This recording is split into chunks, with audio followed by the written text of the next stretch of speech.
The Childhood of Jesus. Chapter 233. Jonathan fells the mighty tree.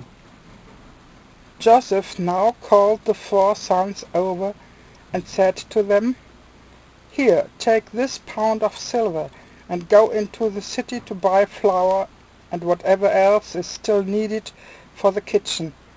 And then come and prepare a good midday meal, since Cyrenius still honors me with his presence today." At this the sons promptly went and carried out their father's wishes.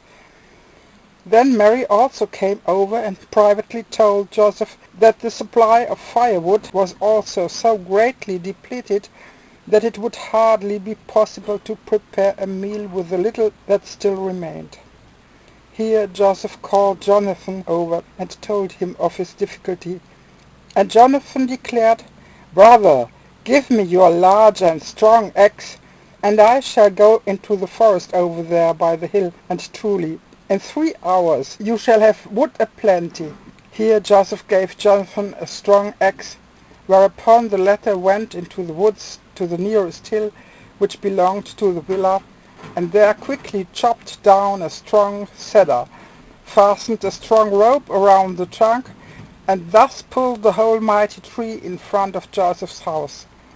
When he arrived there with his felled tree, all were astonished at the enormous strength of Jonathan.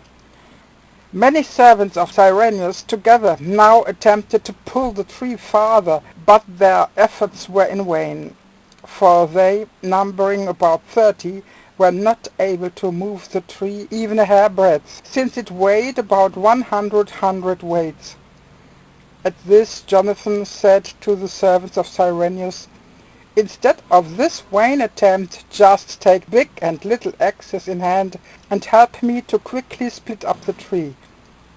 This effort will please the head of the house more than if you try to measure my enormous strength on this tree by your vain effort."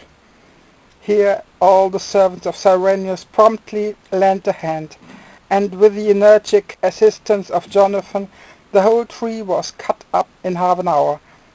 Joseph was full of joy at this and asserted, "Truly, that would have been 3 days' work for me until I could have cut up such a tree, and you needed hardly 3 hours altogether."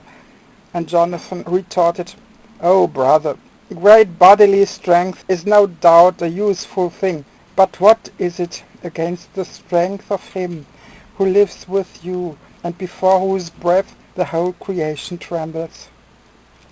Here the little child came over to Jonathan and said to him, "Be still, Jonathan, and do not betray me, for I know when I must reveal myself. And if my power had not been with you now, you could neither have mastered this tree. But be still and say nothing about it." Here Jonathan said no more, and only now understood how he had so easily mastered this tree.